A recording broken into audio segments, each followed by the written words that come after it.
Welcome back after the break. Election 2024 post election transmission में एक बार फिर से आपको खुशामदीद कहना चाहेंगे। हमारे मेहमान हमारे साथ स्टूडियोज़ में मौजूद हैं। इस सेशन का आगाज़ मैं एहसान नाज साहब आपसे करना चाहूँगी, क्योंकि इस वक्त अगर हम देखें पाकिस्तान पीपल्स पार्टी की बात करें, ऑप्शंस उनके पास ज़्यादा हैं, बट आइडियली अगर हम देखें सो पाकिस्तान मुस्लिम लीग नून लेड सेटअप होना चाहिए।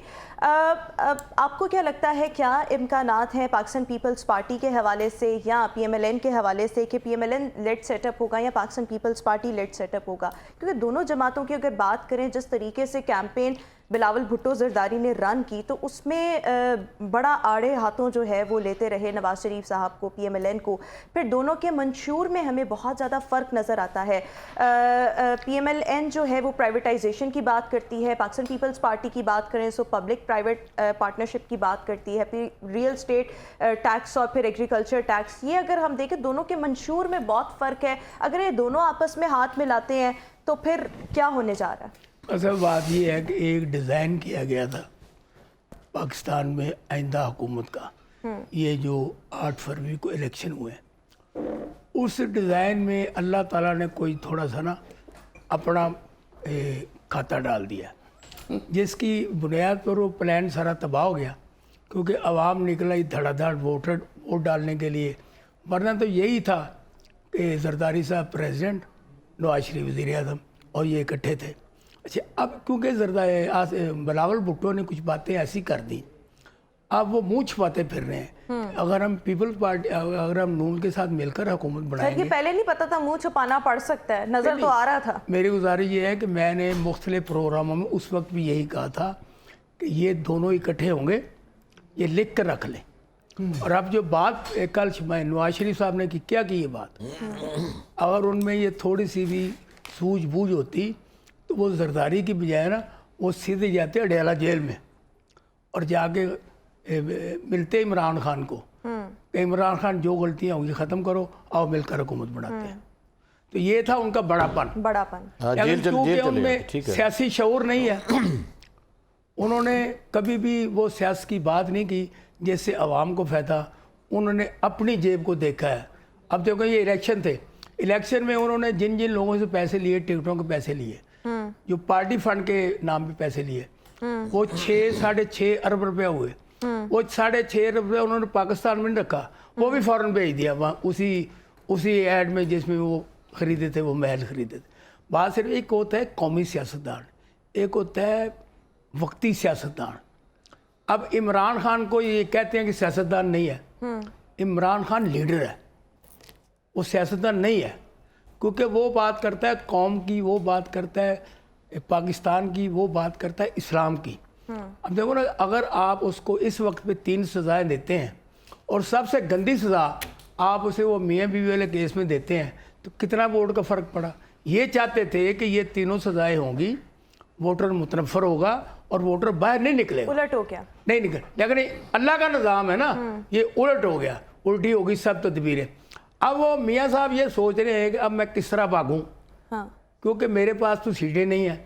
अगर मैं बिलावल को साथ नहीं मिलाता तो मैं यानी बिलावल को वो नहीं मिलाता, सारे बाकी सब भी मिला लें, फिर भी नहीं हुकूमत बनती। तो इससे अंदाज़ा ये होता है कि कुछ मामला अल्लाह ताला करता है, कुछ बंदा अपने बनाता है। अब जिस पे ये सारा तकवा करके आए थे कि उन्होंने हमें हुकूमत देनी है, उन्होंने कहा भाई ठीक है, हुकूमत तो हमने आपको देनी है, लेकिन आप आवाम में भी थोड़ी सी बात बताएं ना कि आवाम में भी आपकी कोई मकबूलियत है। चलो कबूलियत तो है, मकबूलियत बताएं। वो मकबूलियत बताने में मियाँ नवाज शरीफ खुद नाकाम रहे हैं और अपनी दोनों सीटों से हार गए। इनकी बेटी हार गई, इनके दामाद हार गए, इनका वो तमाम कुनबा हार गया। और ख़ास तौर पर जिन जिन जगहों पर इन्होंने जाके स्पीच की, आप वहाँ का सिनेरियो देख लें कि सारी कौम हार गई। सर, अब अगर हम हुकूमत साजी की बात करें, क्योंकि हम बाज़ाब्ता तौर पर उस प्रोसेस में तो दाखिल हो चुके हैं, हुकूमत साजी में आप किस जमात का कितना स्टेक देख रहे हैं? रूल कौन करेगा मेनली, और फिर साथ कौन कौन सी जमातों को मिलाया जाएगा? क्या होने क्या जा रहा है? मैं गुजारिश करता हूँ, अगर तो बिलावल भुट्टो जरदारी इस दफ़ा ठहर जाएँ कि मैं अपोजिशन में बैठता हूँ, आइंदा आने वाला वज़ीर आज़म ये होगा, 2028 होगा। लेकिन क्यों में इनके में वो यानी ठहरने की ना वो हौसला नहीं है। ये हर वक्त अब 16 माह अगर वज़ीर ख़ारजा ये ना बनता तो क्या था, लेकिन एक हिस्स है कि हमने हर वक्त इक़्तिदार में रहना है, वो वज़ीर ख़ारजा हो, वो वज़ीर तलीम हो, वो गवर्नर हो। अब जैसे कि ये सिनेरियो बने 1943 वाला, यानी ये 2013 में जो इलेक्शन हुए थे उसमें भी ऐसे था कि खैबर पख्तूनख्वा में पीटीआई थी, सिंध में पीपल पार्टी थी और पंजाब में नवाज शरीफ साहब थे। और अब खैबर पख्तून ये बलूचिस्तान में भी अब पीपल पार्टी है जिनकी सीटें सबसे ज़्यादा हैं। और अच्छा, वैसे हम सब चीज़ों को डिस्कस कर रहे हैं। बलूचिस्तान एक वाहिद सूबा है जिसको हम कल से उतना डिस्कस नहीं कर रहे हैं, इस पर हम बात भी करेंगे क्योंकि वहाँ पर 11 नशस्तों के साथ पीपल्स पार्टी जो है वो सरे फहरिस्त है। मैंने अफजाल साहब से बात, मैंने एक मिनट, ये जो बड़ा अहम क्वेश्चन है, नहीं अहम क्वेश्चन है, बड़ा आपने नहीं अहम क्वेश्चन है यार, गल कर रहे हैं, जेहन में चीज़ें निकल जाएंगी। देखिए बात सुने, आपने पूछा ना एहसान साहब से इस वक्त सबसे ज़्यादा बेनिफिशरी कौन है, या सबसे ज़्यादा चीज़ों को कौन मुतहर्रिक कर सकता है, या जिसके पॉकेट में कुछ है, जिसके जेहन में कोई दिमाग है, जिसके माइंड में कुछ चीज़ें बनी है प्लानिंग, वो है जरदारी साहब। वाई अब ये बलूचिस्तान का जिक्र है, बलूचिस्तान में इस वक्त single largest party people party 11 सीटों के साथ, ठीक है। सेंटर में मैनिपुलेशन किसकी ज़्यादा है? पीपल पार्टी की। जिसके साथ जाएगी वो प्राइम मिनिस्टर बनेगा, ठीक होगी। अब आ जाते हैं सेनेट में, फिर सेनेट में जाएगा, अगर जरदारी साहब को डील करते हैं कि जी चेयरमैन सेनेट हमें दे दीजिएगा, वो हैं। फिर बात आई पंजाब में, वो कहते हैं चले आप सेंटर आप ले लें, पंजाब का सीएम हमें दे दें। वो कहते हैं कि आप बलूचिस्तान भी ले लें, क्योंकि बलूचिस्तान तो आपको पता है कहाँ से हुकूमतें बनती, वो ले लें। आप स्पीकरशिप ले लें, चेयरमैन सेनेट ले लें, या प्रेसिडेंट ले लें, ये हमें दे दें। तो इस वक्त सबसे ज़्यादा जो बेनिफिशियरी पॉलिटिशियन ना वो जरदारी साहब हैं, जो भी अब बात कर रही थी, ऑप्शंस भी उन्हीं के पास। वो बिल्कुल इलेक्शन से पहले भी कहते थे वज़ीर आज़म हम बनाएंगे, पहले भी बनाया था, खान को हमने निकाला था, इसलिए कि पीपल पार्टी के पास ना पॉकेट होती है। दूसरी बात, अच्छा, मुझे ऐसे लगता है कि कहीं ना कहीं there are some mistakes that are being done by Pakistan Muslim League नून, अभी भी और इससे पहले भी। अफजाल साहब, मैं आपसे डिस्कस करना चाहूँगी, मैं आपसे ये जानना चाहती हूँ, आप एक तरफ अपने कायद को जरा साइड पे रखते हैं, वो बर्ड आई कायद के लिहाज से बात नहीं कर रहा सर। आपने अपनी गुफ्तगू में, मेरे पास रिकॉर्ड पर मौजूद है, आपने कहा मेरे कायद, मैंने कहा मुस्लिम लीग का कायद, मैंने कहा है नून लीग का। सर आपने एक दो दफा आप निकाल लें, अभी इस बात नून लीग, मैंने नून लीग का कायद, उन्होंने बदल लिया ना, देखें नहीं। अच्छा, लेकिन चलें, ठीक है, आपने मुस्लिम लीग नून का कायद। मैं आपसे ये जानना चाह रही हूँ, मैं सर आपसे ये जानना चाह रही हूँ, आपको क्या लगता है कि पाकिस्तान मुस्लिम लीग नून के लिए इन इंतखाबात के बाद सीखने को क्या सबक है, क्या गलतियाँ उनसे हुई? क्योंकि अगर हम इनकी इलेक्शन कैंपेन देखें, काफ़ी डिले इन्होंने स्टार्ट की, फिर उस अंदाज में मौसर नहीं थी। अगर हम कंपैरिजन करें इसका पाकिस्तान पीपल्स पार्टी के साथ, तो आपको क्या लगता है कहाँ कहाँ पर गलतियाँ कोताहियाँ हुई? फिर जो पिछले 16 माह में शहबाज शरीफ साहब को प्राइम मिनिस्टर तो बना लिया, लेकिन वो जो 16 माह का पूरा गंद है वो भी इन्हीं को ही बर्दाश्त करना पड़ा। तो कहाँ, हाँ जी, मैं समझ गया आपकी बात यह है कि मैं तो आज के जंग में मेरे कॉलम है उसमें भी ये कहा है कि जो कचरा था इमरान खान का वो शहबाज ने उठाया और नवाज शरीफ ने उसको ओन कर लिया। हालांकि मेरी तजवीज़ तो ये थी कि नवाज शरीफ को चाहिए था कि अपने समधी से, भाई से और दिमाग से थोड़ा फासला ही रखता, ठीक है, ताकि उनकी वो जो चीज़ें हुई, जिस तरह देखें जितना नुकसान शहबाज शरीफ की वो 16 माह की हुकूमत ने पहुँचाया है नून लीग को, मेरा ख्याल है कि इतना सर वो उन्हीं के भाई की हुकूमत थी ना, नुकसान उनके मुखालिफ उनको नहीं पहुँचा सके सर। वो उनकी अपनी मैं तो मान रहा हूँ कि उन लोगों ने अपनी ये चीजें जो की। और आपको क्या लगता है कि नवाज शरीफ साहब के माने बगैर जो है वो शहबाज शरीफ साहब वजीर आज़म नहीं, एक चीज थी, देखें आना, उसका ये मतलब तो नहीं था ना कि जिस तरह की जो उन्होंने एटीट्यूड, अब वो क्या नवाज शरीफ को कहता था कि कीमतें बढ़ा के लोगों पे रोज वो पेट्रोल बम फेंको, जिस तरह इन्होंने किया, जो लोगों को तंगियां दी, जो तकलीफें पहुंची, वो तो हकीकत है। और उसका नुकसान जो लोग सोचते हैं ना कि there is a difference between Nawaz Sharif and Shahbaz Sharif वाली सोच, आप उस पे आज स्टैंप लगा रहे हैं सर। नहीं, मैं तो तजिया करूंगा बिल्कुल जो रियलिटी पे। अभी भी मैं कहूंगा कि बिल्कुल इसमें भी वजन है कि उन्होंने अवाम के साथ जिस तरह मिक्स होना चाहिए था, जो अवामी मुहिम होनी चाहिए थी, उस तरह नहीं की गई। अच्छा, वैसे मैं आपसे मासूमाना सवाल, अगर शहबाज शरीफ साहब वजीर आजम बनते हैं तो आप सपोर्ट नहीं करेंगे नून लीग को, लेकिन अगर नवाज शरीफ साहब बनेंगे तो मुझे लग रहा है आप उनको सपोर्ट करेंगे, वरना आप नून लीग को सपोर्ट नहीं करेंगे। देखिए, मैं थोड़ी वजाहत किए दूं मेरे लिए शहबाज शरीफ हो, बिलावल साहब हों, जरदारी हों या तीस मारखां साहब हों, सारे एक जैसे ही हैं। मेरे लिए इनमें कोई फ़र्क नहीं है। नवाज शरीफ की इसलिए थोड़ी जो एस्टेब्लिशमेंट को उनको कहने देना, आपको सब कुछ पता है खिलाड़ी के बारे में, हमारे क्रिकेटर को। मुझे लगता है पेमरा हम सबको कुछ नहीं कहेगा, अगर अफजाल साहब की जुबान से पीटीआई या उसके बानी का नाम निकल जाए ना, सबसे ज्यादा प्रॉब्लम इन्हीं को, इसलिए नाम ही नहीं ले रहे। मैं पाकिस्तान में सबसे बड़ी जो चीज़ समझता हूँ कि ये यहाँ मजहबी एक तो कार्ड ना खेले जाए, इन सारों ये सब खेलते हैं। नवाज शरीफ कम अज़ कम इनमें बेहतर है इस लिहाज से। फिर इस लिहाज से भी कि मैं पाक हिंद दोस्ती का कायल हूँ, इंडिया पाकिस्तान के साथ अच्छे रिलेशन कायम करवाना चाहता हूँ। उसके पूरे ये मियां मोहम्मद नवाज शरीफ बात करते हैं, बात क्यों नहीं करते? बात कर रहा हूँ, अब मैंने तौकीद की बात तीनों बोले, मैं नहीं बोला। जब मैं बोल रहा हूँ सबर नहीं होता। कोई नहीं, आप इस्लाम की बात करते हैं, मजहबी कार्ड की बात की है मैंने, इस्लाम मैं मजहबी कार्ड की बात कर रहा हूं। मैं कह रहा हूँ कि आप मसख ना करें। इंडिया के साथ दोस्ती के लिए मेरी रूह बेचैन है। मैं चाहता हूँ ये दुश्मनी खत्म होनी चाहिए। इसकी वजह से इंडिया दुश्मनी का मतलब है पाकिस्तान की बर्बादी, यहाँ की महंगाई, यहाँ गरीबों का कोई सुनवाई ना हो, यहाँ बेरोजगारी हो, सारी लानतें जितनी आई हैं, हत्ता कि मजहबी जुनूनियत भी इस वजह से है। इवन के ताकतवरों की जो मोनोपली है। अल्लाह भगवान ये उन्होंने कहा है, तो क्या ये मजहबी एतबार से ठीक थी चीजें? नहीं, उन्होंने ये नहीं कहा, गलत उसको पेश किया जाता है। किसने क्या कहा? उन्होंने कहा था। सर हमारे पास क्लिप है, हम आपको सैफमा वाले फंक्शन में अवारी में जो फंक्शन था, निजामी अपना किताब के नवाज शरीफ कहा है कि हम में उनमें फर्क क्या है। वो भगवान कहते हैं, हम अल्लाह कहते हैं। भाई हमारे उनमें क्या फर्क है? हम वही हैं, वो भी इबादत करते हैं, हम भी इबादत करते हैं।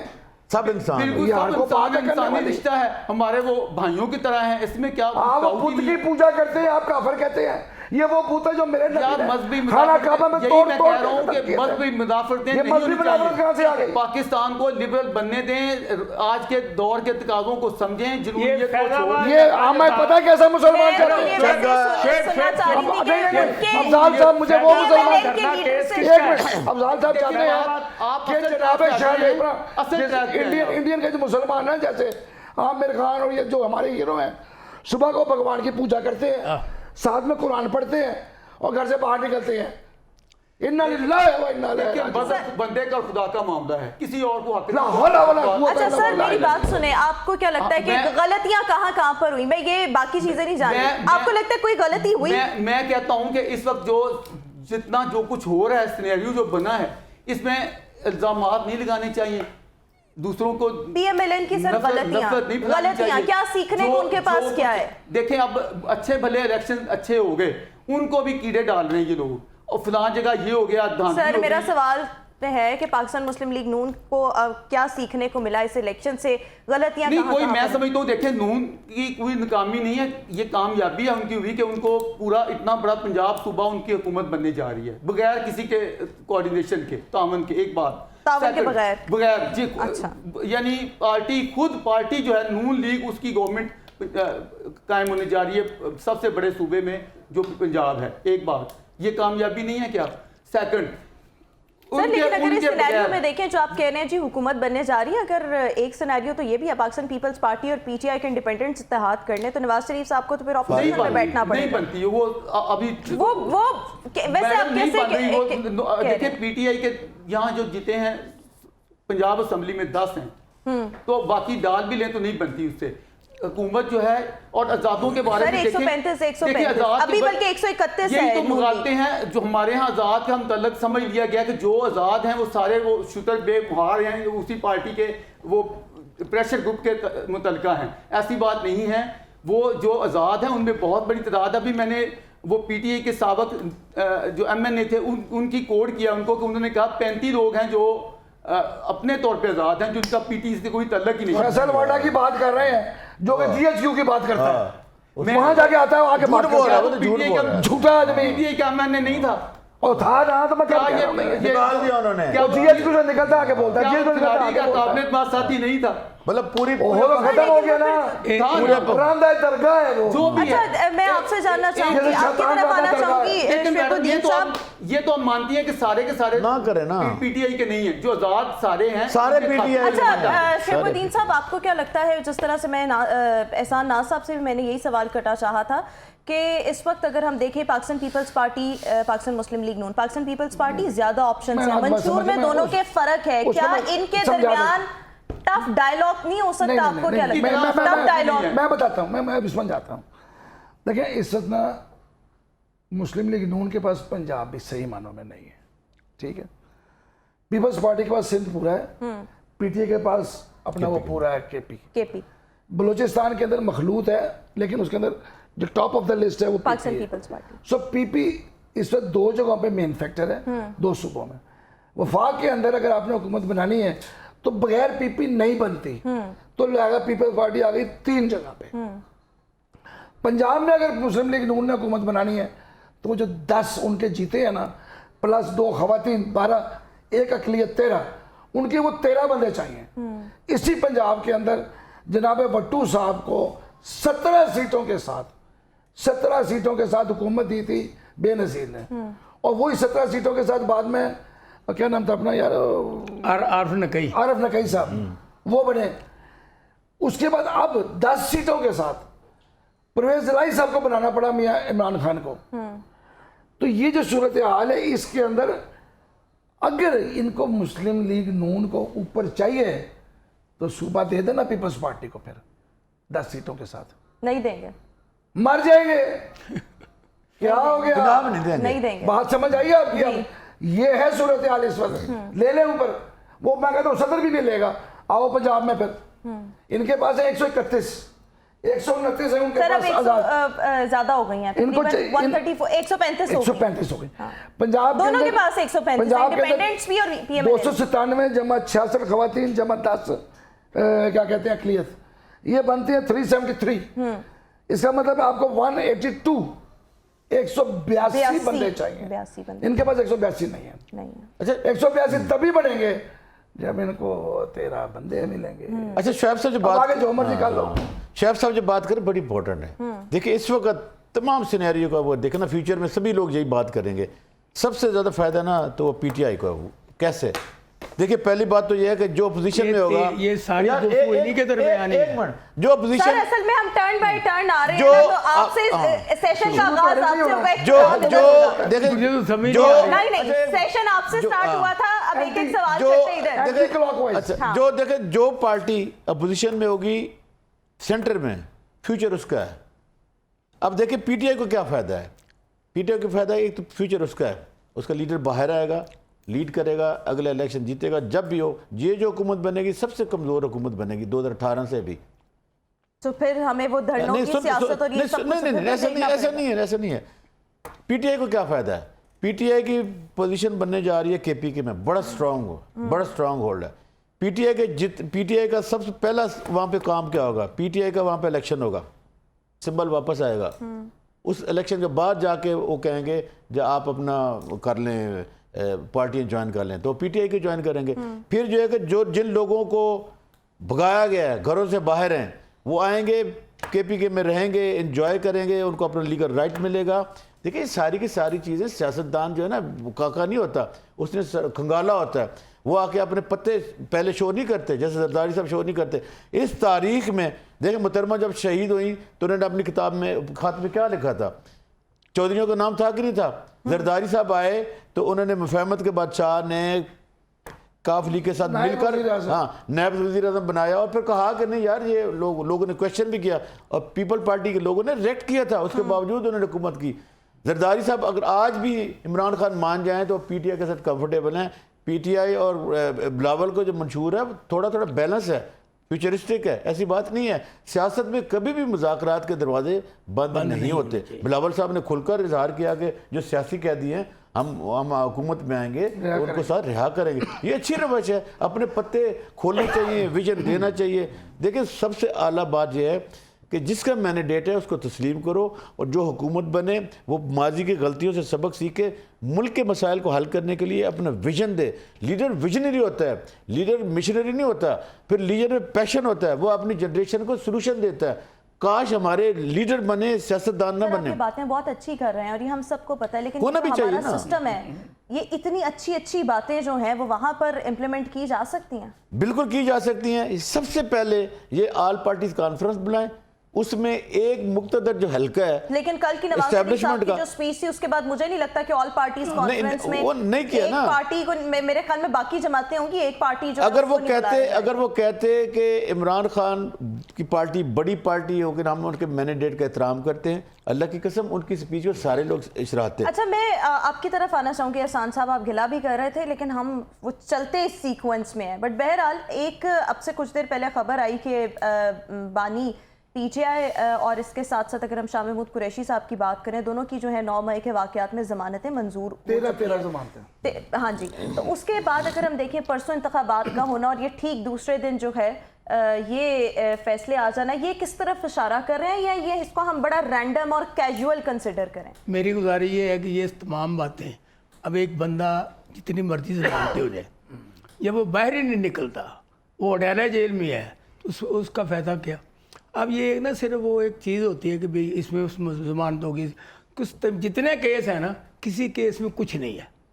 आप पूरे का पूरा जो सर वो सजाएं तो हुई है ना, जिस वो मेरी ये तो गुजारिश है लेकिन जिन्होंने सजाएं दी हैं, इशारा किस तरफ है ये इसको हम कैजुअली लें सर? कभी होता है कि एक जज सजा दे के भाग जाए, कभी होता है, क्योंकि ये सारे मामला जुड़े हुए हैं एक मामले से, वो इसका नाम है लंदन प्लेन, इसकी सारी रूदात चल रही है और उसका एक एक पार्ट जो है ना वो हमारे सामने आ रहा है, जो कि इमरान खान ने एक वक्त में बताया था।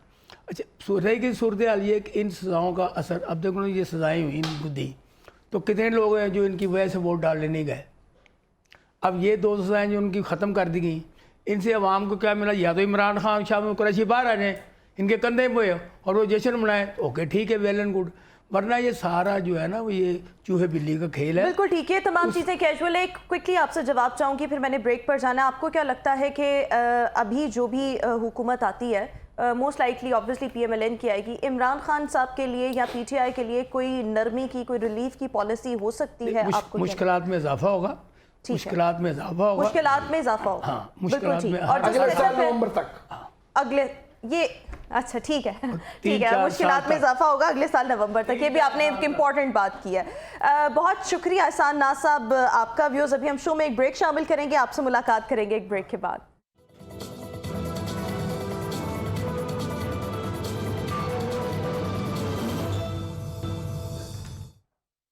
Welcome back after the break. और व्यूअर्स अभी हमें इस ट्रांसमिशन में ज्वाइन कर चुकी हैं ज़ेबा एहसान साहिबा, जो कि तज्जियाकार हैं।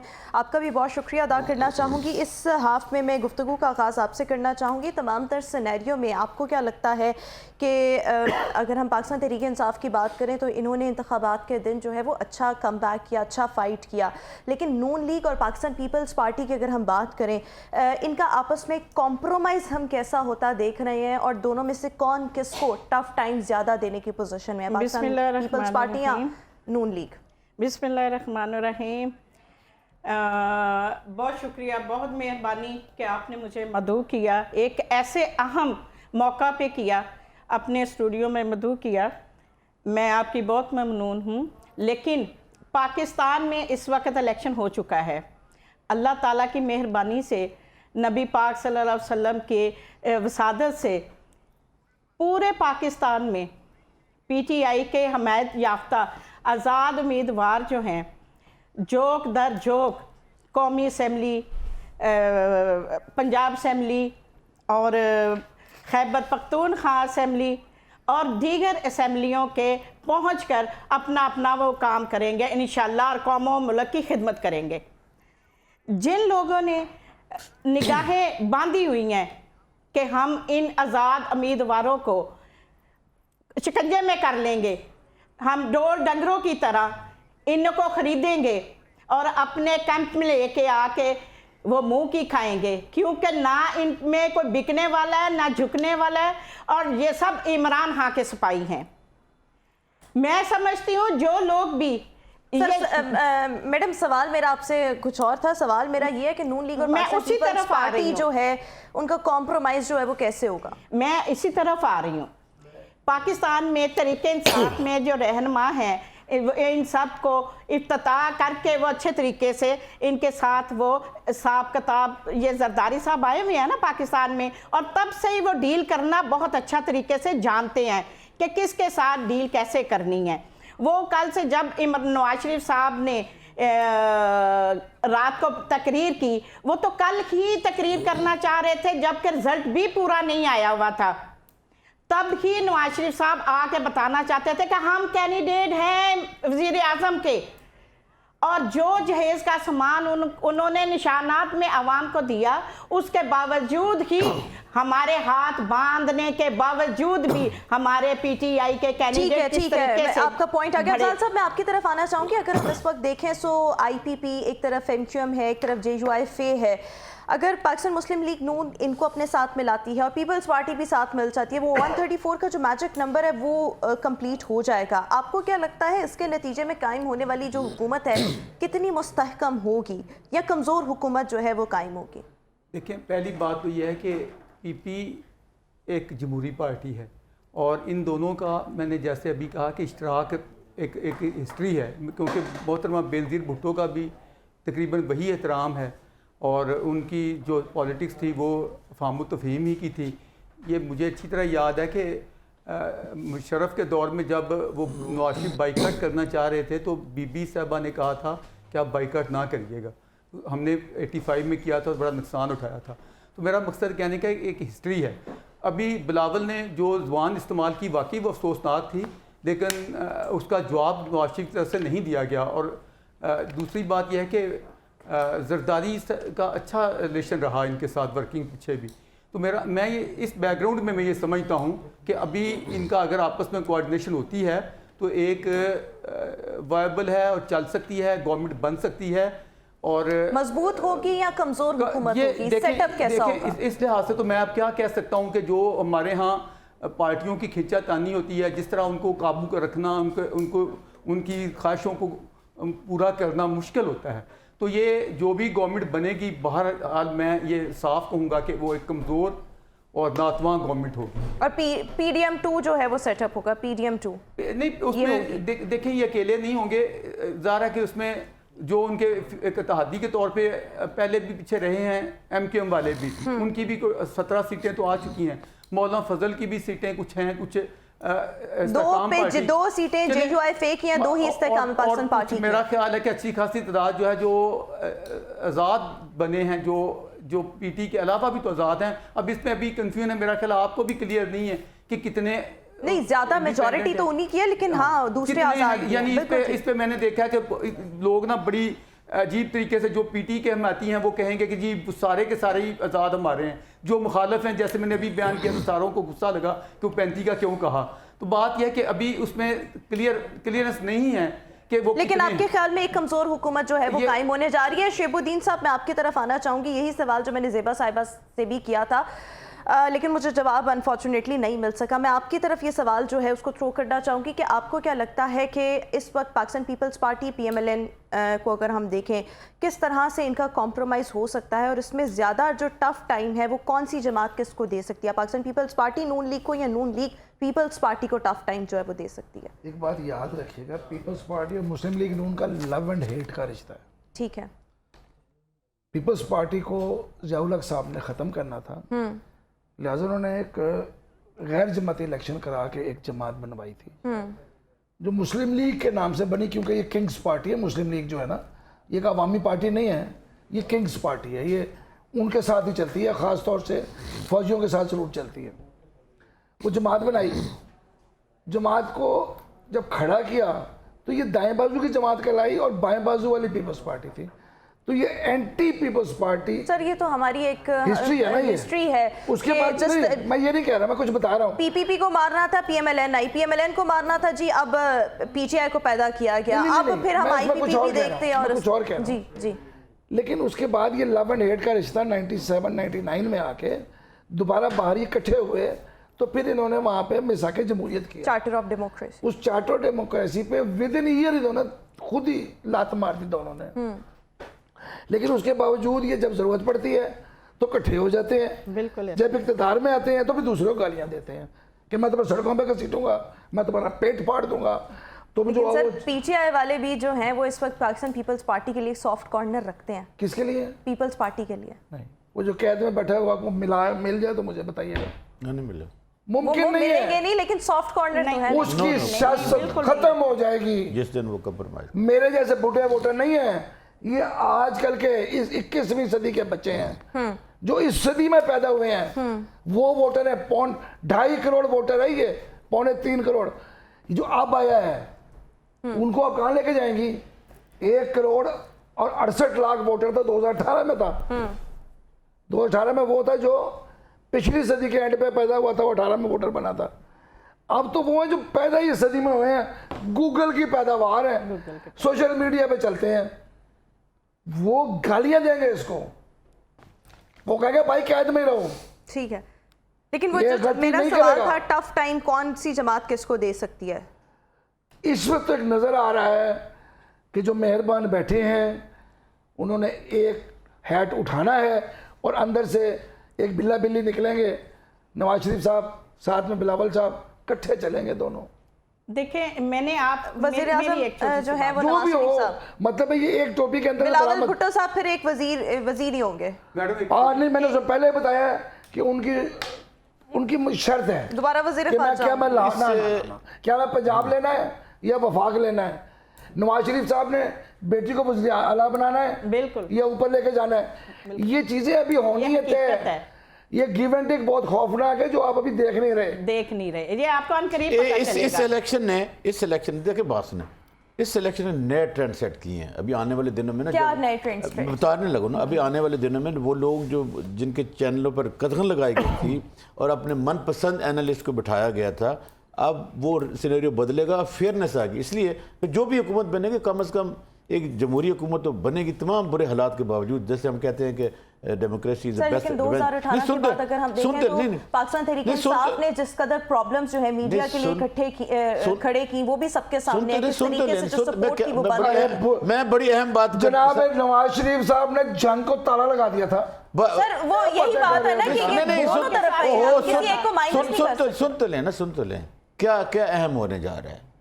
पहली दफा एस्टेब्लिशमेंट पाकिस्तान की तमाम पॉलिटिकल फोर्सेस एक तरफ और एक ऐसी पार्टी जिसका लीडर जेल में है, उसको फ्यूचरिस्टिक मैंडेट मिला, भरपूर मैंडेट मिला है कि वो 2 सूबों में और एक सेंटर में हुकूमत बना सकते थे, लेकिन उसको मैंडेट की चोरी किया गया। दूसरी अहम बात यह है कि जिसे कहते थे कि ये सिलेक्टेड है, आज कौम ने उसको एक जेन्युइन लीडर का मोड़ लगा के साबित कर दिया कि वो जेन्युइन लीडर है। सर अभी जेन्युइन लीडर है, 2018 में इनकी भी तो नहीं, सिलेक्शन लोग था ना, वही तो हाँ। कह रहा हूँ, लोग सिलेक्टेड कहते थे ना पूरी कैंपेन में, वो सिलेक्टेड था 2018 में एक ऐसे शख्स को लाया गया। लेकिन इस वक्त तमाम रुकावटों के बावजूद, तमाम साजिशों के बावजूद, हाँ, अभी वो जो है वो एक पाकिस्तान का नहीं बल्कि आलम इस्लाम का एक इमर्जिंग लीडर बनेगा और उसकी जो फ्यूचर है उसकी पार्टी का रोशन है। मेरा ख्याल है कि इमरान खान कभी भी इनके साथ नहीं बैठेगा और वो जेल में रहना पसंद करेगा,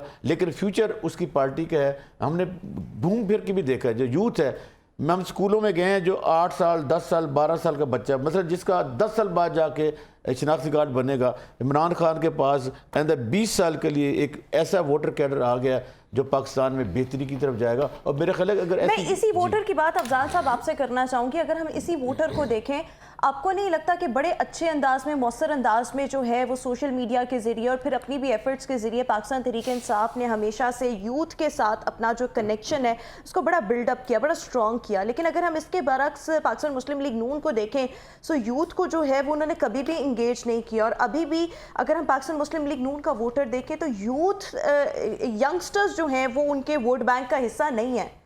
देखें, उसी की तो सजा भुगत रहे हैं। उन्होंने, उनको चाहिए था कि यूथ के साथ वही करते जो आज के 21वीं सदी के जो तकाज़े हैं उनके मुताबिक आज के जदीद ज़हन क्या चाहता है, क्या सोचता है, इन चीज़ों पे उनकी नज़र होनी चाहिए थी। ये एक वाकई कोताही है। लेकिन मैं एक बात अब पहले भी कहनी चाहता था कि इस वक्त पाकिस्तान जिन मसलों में उलझा हुआ है, जितनी प्रॉब्लम है, ज़रा एक नज़र उन पर डालिए आप।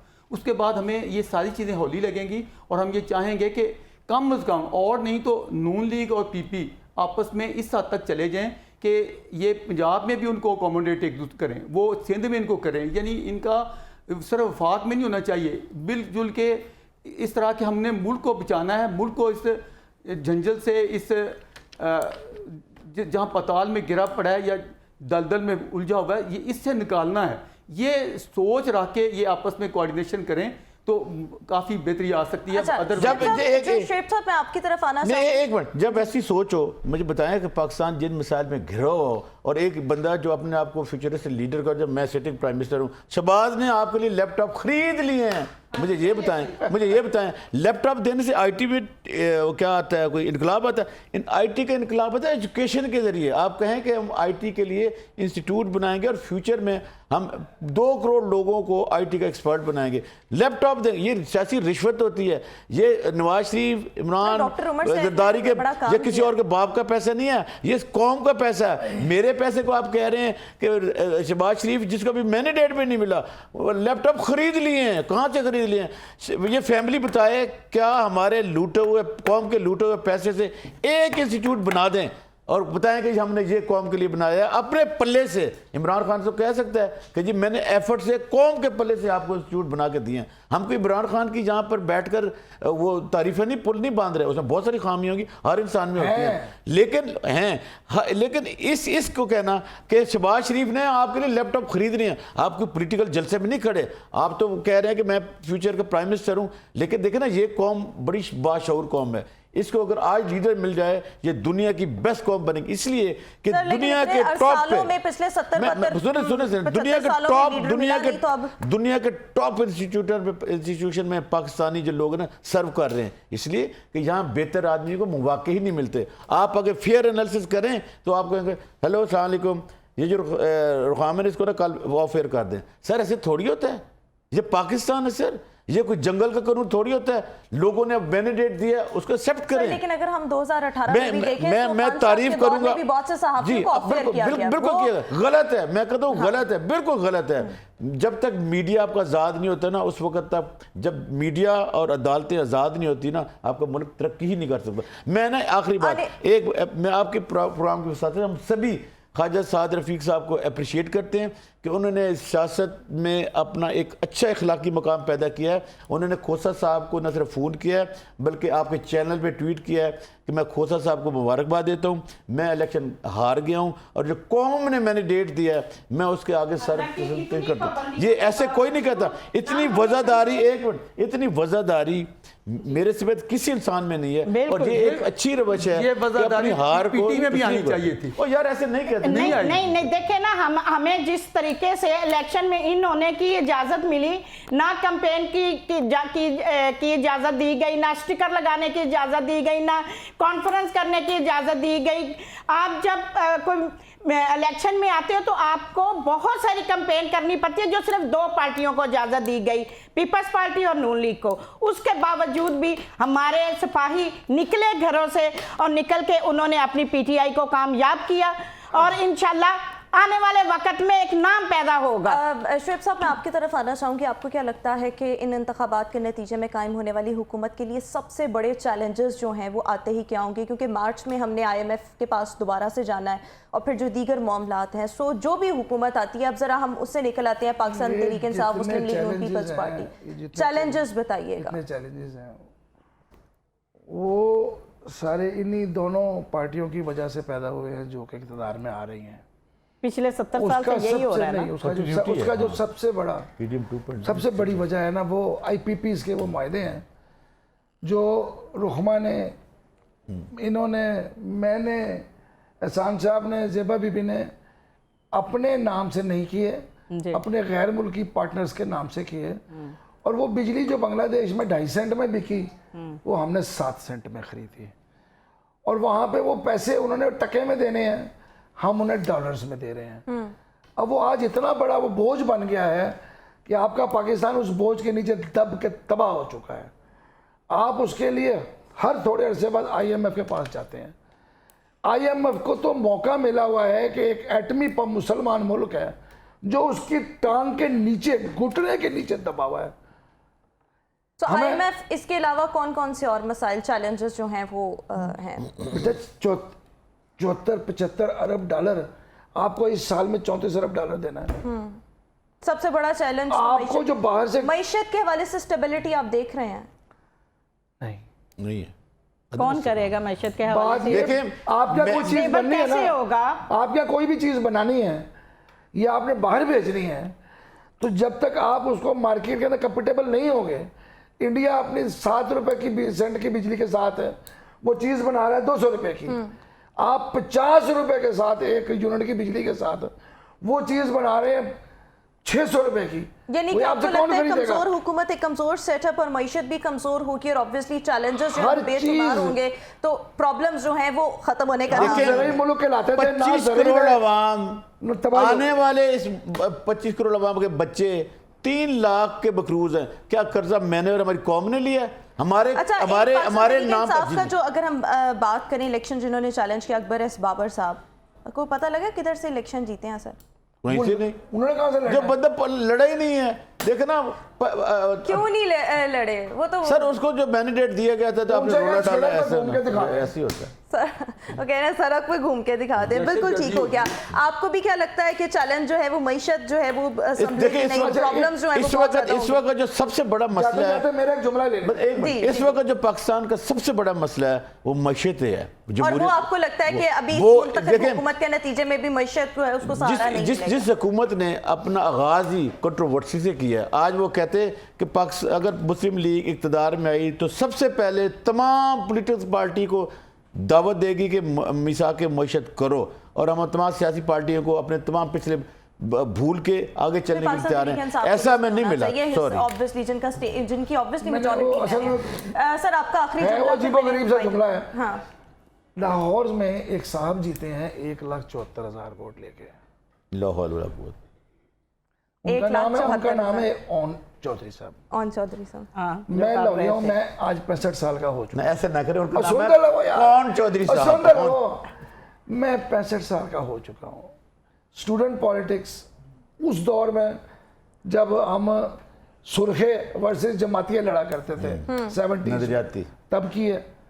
उसके बाद प्रेस क्लब की पॉलिटिक्स में 30 साल से कर रहा हूँ, 32 साल से। हमारा अपना ग्रुप है, सब कुछ है, सब जानते हैं। मैं कसम खाता हूँ मैं कभी इस पॉलिटिक्स में नहीं आया। आप मुझे इस ऑन चॉइस से लड़ा दें।